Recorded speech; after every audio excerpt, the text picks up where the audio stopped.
44. ¿Cómo es la creatinina en la gestante? ¿Disminuida o aumentada? ¿Cómo debe ser? ¿Disminuida o aumentada? Disminuida, muy bien. ¿Y por qué debe ser disminuida la creatinina? ¿Qué es lo que pasa con el riñón? Aumenta el flujo renal, ¿estamos de acuerdo? Y si aumenta el flujo renal, ¿qué va a aumentar? El filtrado glomerular. Y si aumenta el filtrado glomerular, la creatinina en sangre disminuye. Me dejo entender, acá la clave es la 2.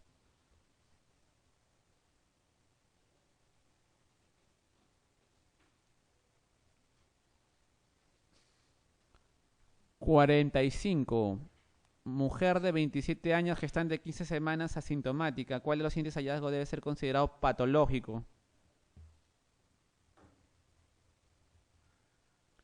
O sea, todo lo demás es fisiológico. Lo único que es patológico, ¿cuál es ahí?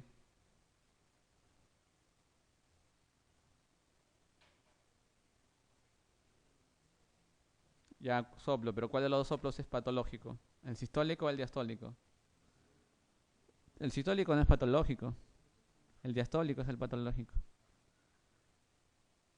Muy bien.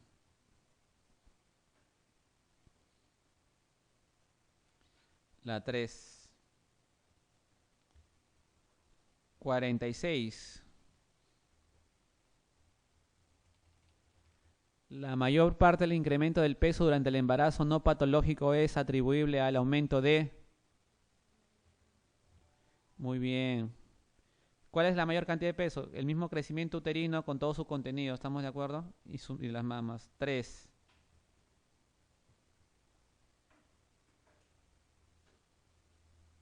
47. Señala la respuesta correcta en relación a la gonadotropina coriónica humana durante el embarazo.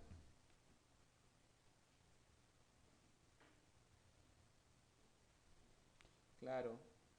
A ver, la primera que dice aumenta hasta las 10 semanas y luego se mantiene. No, aumenta hasta las. No, 8 o 10 semanas, pero no se mantiene, de ahí baja. ¿Estamos de acuerdo? Baja más o menos hasta las 14, 16, de ahí recién se mantiene. No sé si me dejo entender. Perfecto. ¿Aumenta constantemente durante el embarazo? No. ¿Tiene un valor máximo alrededor de la 10ª semana? Sí, su pico máximo. ¿Tiene su valor mínimo al final del embarazo? No. Comienza a aumentar de forma evidente a partir... No, ni modo que verla. Acá la 3.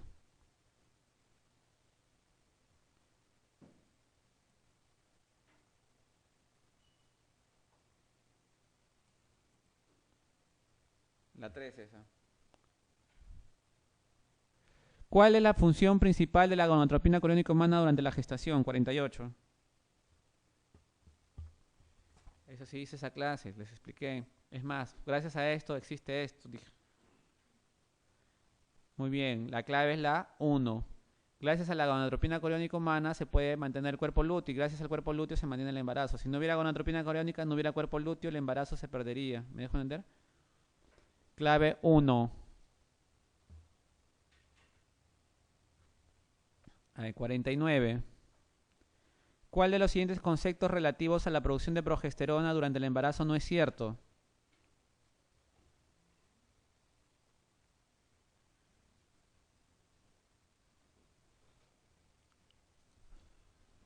No es cierto.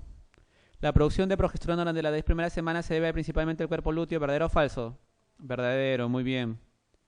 La producción de progesterona después de la semana 12 se debe fundamentalmente a la placenta, también verdadero. El principal precursor de progesterona placentaria es el colesterol de origen materno, también verdadero.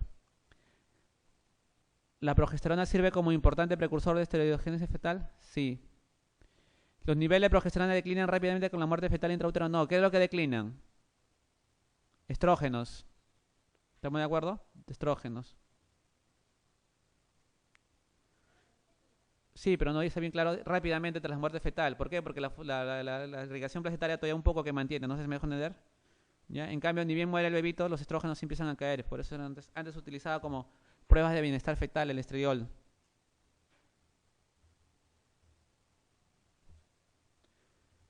50.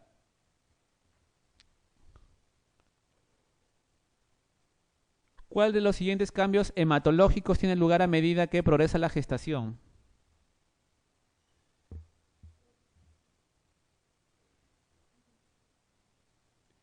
¿Por qué se produce la anemia?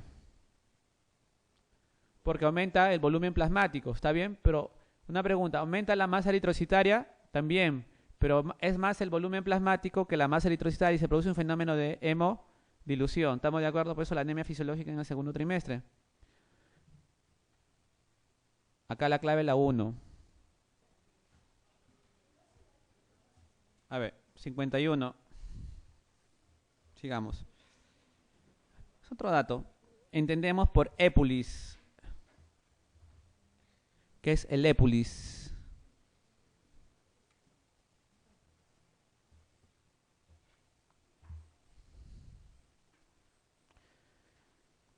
Son de las manifestaciones o los cambios vocales a nivel de la gestación, ¿no? Y en este caso se refiere a una gingivitis hiperplásica, propio del embarazo.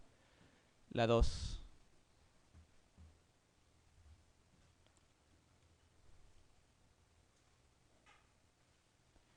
52. En el embarazo normal puede aparecer la manifestación siguiente, septo. Ya les dije ya en la anterior clase. La 4. Disminuye la creatinina, más bien disminuye el ácido úrico y disminuye la presión arterial. ¿Por qué? Porque disminuye la resistencia. Perdón, porque disminuye la resistencia periférica por la vasodilatación, básicamente. 53.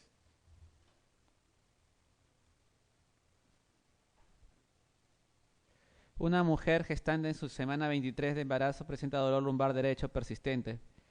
Y en la ecografía se objetiva únicamente dilatación pielo-ureteral derecha moderada. No tiene fiebre, el sedimento urinario es normal. La actitud a seguir de esa debe ser, ¿cuál es?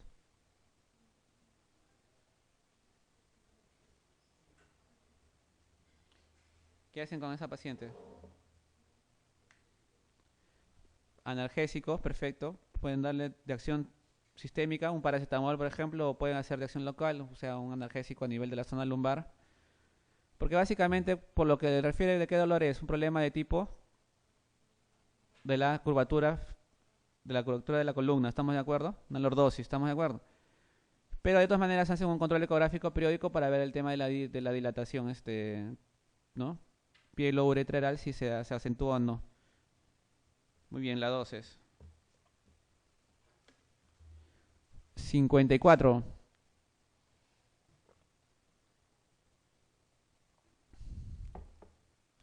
¿En cuál de los siguientes cuadros obstétricos ginecológicos existe un mayor nivel de estridiol plasmático?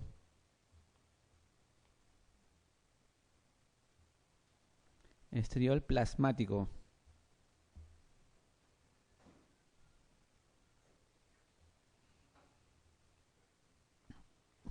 En el tumor del seno endodérmico, ¿qué hay?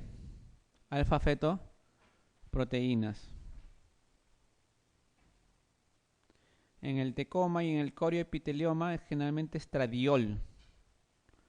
En la mola, nada más que beta-HCG, ¿no? Aumentado. Acá en el embarazo normal. 54 la 1. 55. ¿Cuál de los siguientes procedimientos es el más seguro para diagnosticar el sufrimiento fetal intraparto? Esa es muy buena esa pregunta. ¿Qué es lo que tú tienes que saber con ciencia cierta? El pH, perfecto. El pH, ¿no? Fetal. ¿Y cómo detectas el pH fetal? Con microtomas del cuero cabelludo, pero la clave es la 5. Cuando tú tienes alteraciones cardiotocográficas o alteraciones del Doppler, tienen su riesgo de falso negativo, ¿estamos de acuerdo? Perdón, falso positivo, no te hace falso positivo. En cambio ya con el pH vaginal, pues ya 100% la certeza de que hay o no hay, más que todo, el tema del sufrimiento fetal. ¿Por debajo de qué pH se considera, pues, riesgo de asfixia perinatal, sufrimiento fetal? Por debajo de 7.2.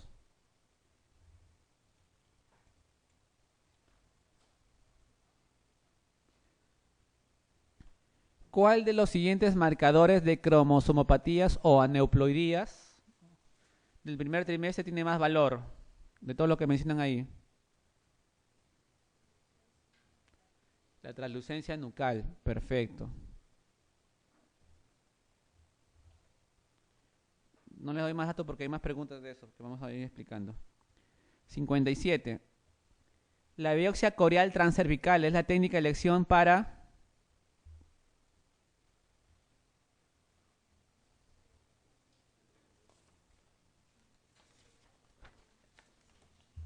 ¿Para qué es la biopsia corial transcervical? Muy bien, es para un diagnóstico genético, pero ¿en qué edad gestacional? Primer trimestre, entre las 12 semanas. Perfecto, muy bien, la 4. ¿Y la amniocentesis precoz, a qué edad gestacional es? 14, 16, ¿estamos de acuerdo? Muy bien. Muy bien, chicos. 58. ¿En cuál de los siguientes casos la alfa-fetoproteína en sangre de la madre extraída a las 14 semanas suele estar elevada?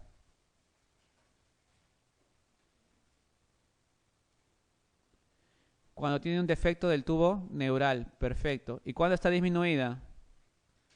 Trisomía del par 21, acuérdense.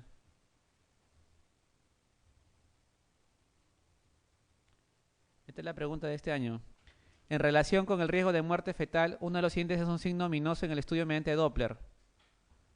Todavía no han preguntado Doppler, ¿no? Hasta ahorita en ningún examen de la parte de ginecostétrica. Ya les van a preguntar ya, porque Doppler ahorita ya se hace ya en forma rutinaria.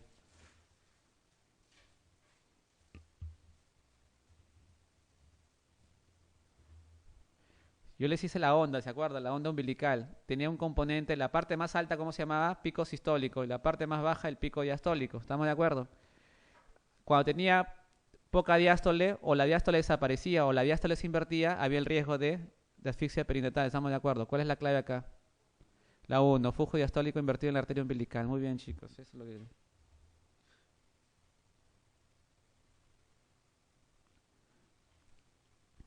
60.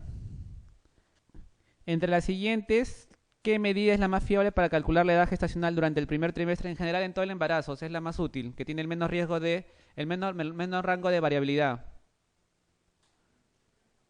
La longitud corona nalga, ¿estamos de acuerdo? Es de 3 a 5 días. Por eso las ecografías del primer trimestre son más útiles para calcular la edad gestacional que las del segundo que la del tercer trimestre. Ya, muy buena pregunta. Hay un investigador que se llama Chevernax. Vamos por partes. Ya es un tema ya más, te voy a contestar más o menos en base a evidencia. Él hizo un estudio de algo de 268 FIP. O sea, pacientes que sabes en qué día se fecundaron. No sé si me dejó entender.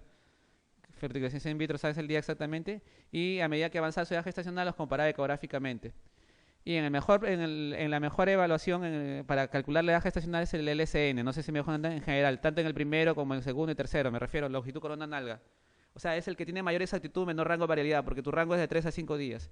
Si por haber tú no tuvieras oportunidad de hacerle una ecografía el primer trimestre, en el segundo trimestre, la que es más útil es el DBP y en segundo lugar el longitud de fémur.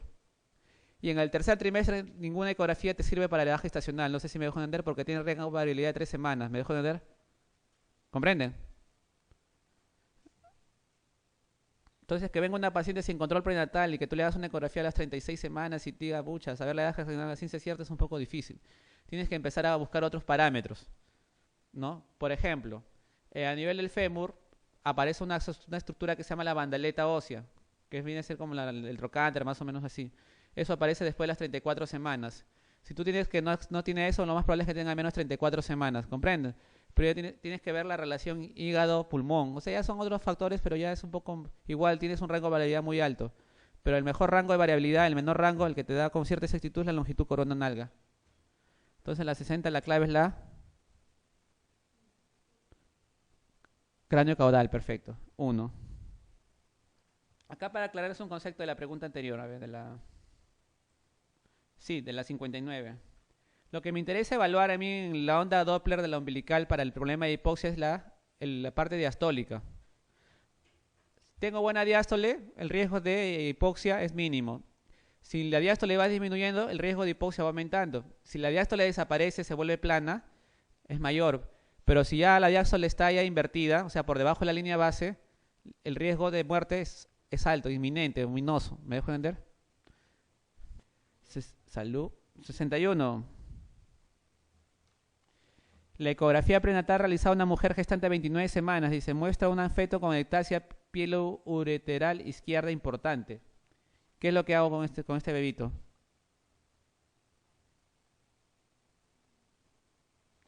Debe provocarse el parto urgentemente en el tratamiento precoz de una malformación del tracto urinario.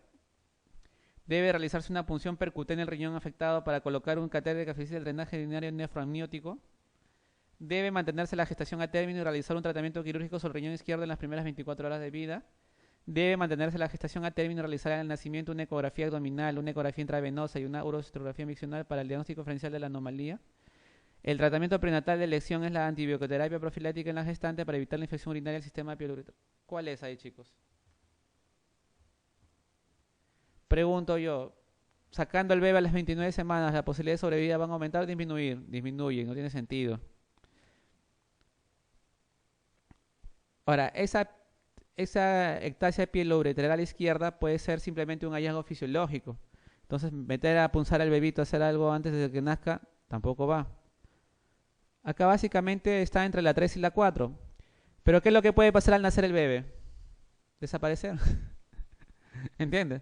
Por eso la clave es la 4. Debe mantenerse la gestación a término y realizar al nacimiento una ecografía abdominal, una urografía intravenosa y una radiografía miccional para ver si persiste o cómo se llama, o desaparece, y si persiste a qué se debe. ¿Me dejo entender? Imagínate que la metes a sala, ni bien sale del vientre materno y al final no encuentras nada. Pobre bebito.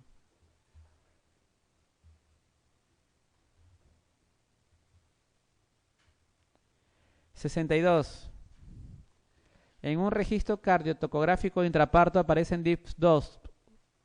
DIPS-2 es una clasificación ya un poco antigüita. ¿Cuál es? Desaceleraciones de tipo tardía. ¿Estamos de acuerdo? Repetidos en relación con todas las contracciones. Seguido de una braquicardia fetal moderada. Miren, la paciente está recibiendo estimulación oxitóxica y se registran 3 contracciones intensas cada 10 minutos. La exploración revela que es un occipito iliac izquierda anterior en el plano 2. Está baja la cabeza. Y una dilatación de 6. ¿Cuál es la conducta obstétrica adecuada en esta situación? La pregunta es, ¿está haciendo insuficiencia placentaria con sufrimiento fetal, sí o no? A ciencia cierta lo pueden determinar con el monitoreo intraparto, teniendo una paciente en dilatación 6. Porque ¿cuál es el riesgo del TCT? Que tiene una tasa de falsos positivos un poquito incrementada, ¿estamos de acuerdo? Entonces, de acuerdo a eso, ¿qué es lo que hago? Y según eso, no. Ahí está, es una muy buena pregunta, esa es la pregunta de este año.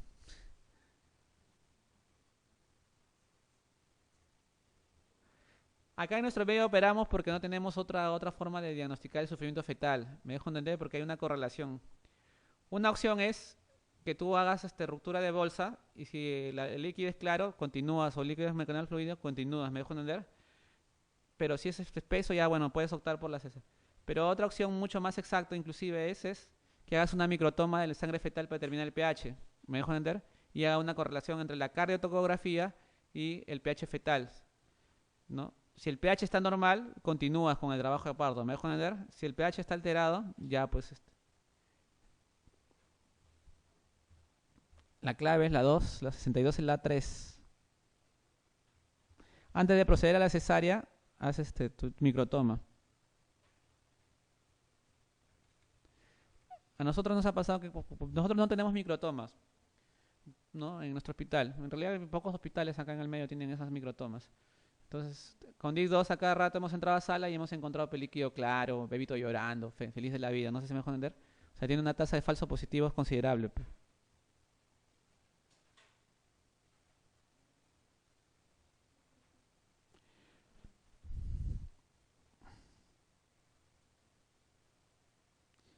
63. Esta es una buena pregunta. Para el diagnóstico prenatal de la trisomía 21, el método que permite el diagnóstico más precoz, ¿cuál es?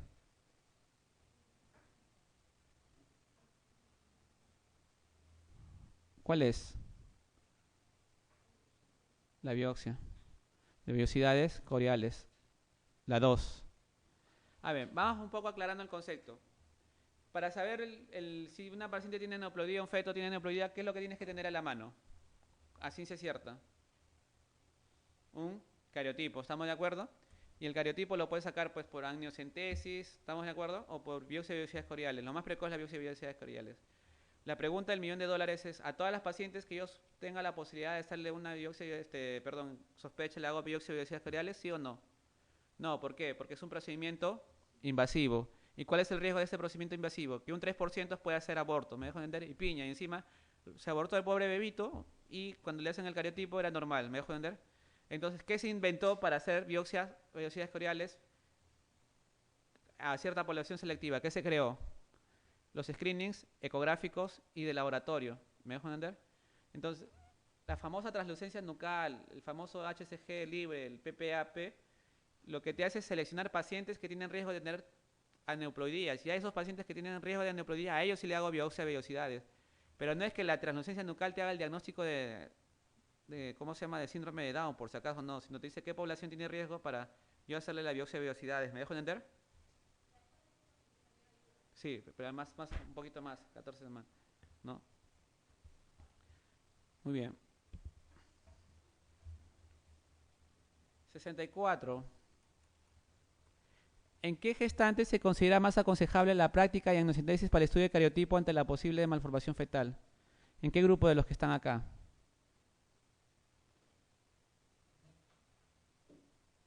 En realidad es un protocolo americano lo que recomienda, ¿no? Por eso les sacar esa pregunta. Y lo tomaron en el CTO también.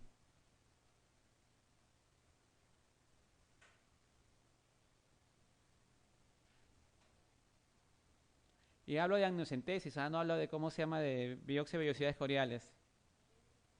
Sí, la 5. ¿Por qué? Porque la amniocentesis, si bien es cierto, es un procedimiento invasivo, pero es menos riesgoso que una biopsia de vellosidades coriales. No sé si me dejo entender. ¿Cuál de las siguientes malformaciones es más difícil hacer el diagnóstico prenatal? Esa es una muy buena pregunta.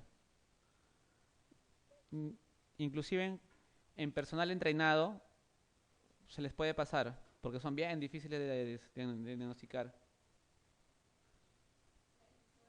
Cardíacas.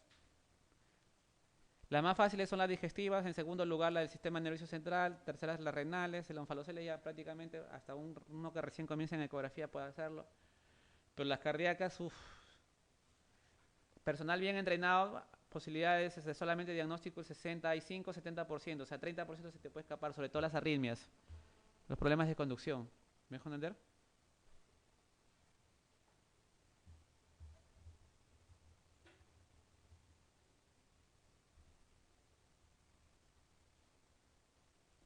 Es una pregunta muy... ¿Cuál es de los siguientes hechos se interpreta como un probable indicador de trisomía 21? Debe ser, como probable indicador de trisomía 21. 66. Probable indicador de trisomía 21.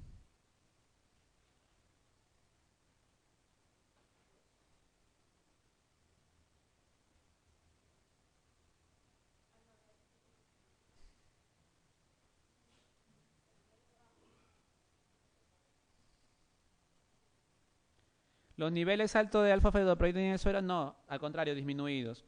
Valores bajos de gonadotropina coriónica humana, fracción libre, no, elevados. ¿Estamos de acuerdo?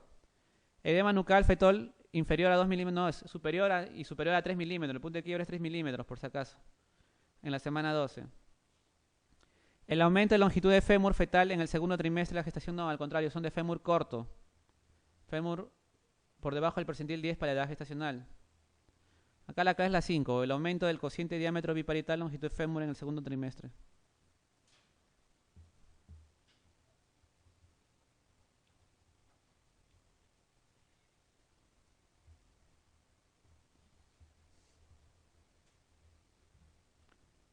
La prueba de oxitocina se considera negativa si se obtiene negativa, o sea, el TCT.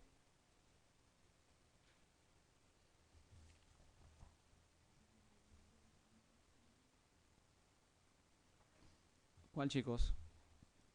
O sea, negativa o normal, por decirlo así.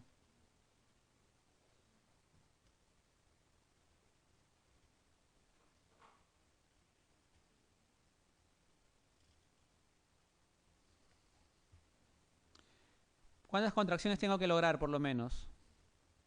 3 en 10 minutos. ¿Y cuándo más bien es considerada positiva? Cuando empieza a haber desaceleraciones, ¿no? Pero para decir que es negativa tiene que haber ausencia o no tiene que haber evidencia de desaceleraciones tardías. La clave es la 1.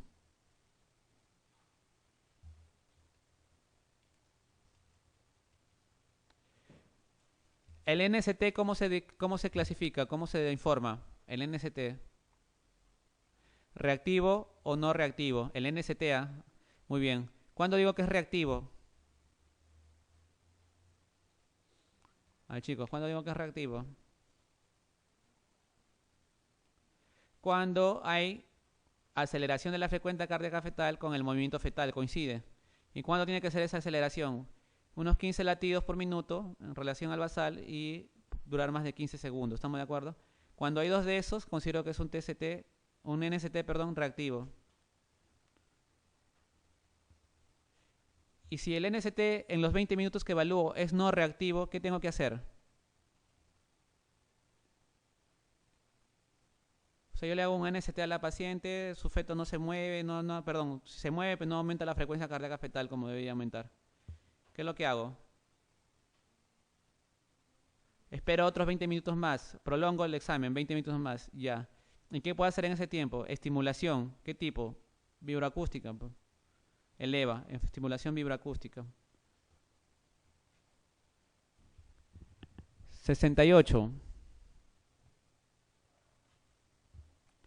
Primigeste de 40 años. Por ecografía a las 18 semanas se diagnostica la existencia de un crecimiento intrauterino retrasado tipo 1, sin apreciarse alteraciones morfológicas. Está indicado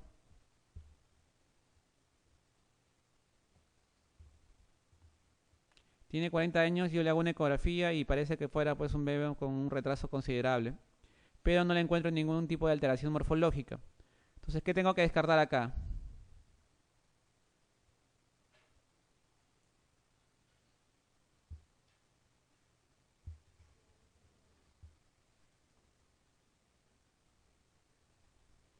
Tipo 1 generalmente, ¿quién se va a presentar?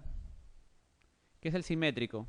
Son los más precoces y generalmente asociados a infecciones virales. ¿Estamos de acuerdo? ¿Estamos de acuerdo? Aneuploidías o malformaciones congénitas. ¿Estamos de acuerdo? Pero no le encuentro nada de eso, pues, supuestamente. Entonces yo le hago un estudio de sangre del cordón umbilical fetal para hacer diagnóstico de virus y esas cosas. Me dejo una funiculocentesis. La 3. 69. Los niveles de alfa-fetoproteína en el embarazo normal son... Cuando ustedes quieren hacer un screening para defecto del tubo neural, tienen que ser en una determinada edad gestacional, porque también no lo pueden hacer en cualquier edad gestacional. ¿Por qué? Porque esos sufren variaciones. Acá la clave es la 2. Disminuye después del primer trimestre. O sea, después de la semana 14 disminuye sí o sí. ¿Entienden? Entonces lo que le piden hacer es hasta las 14 semanas más o menos.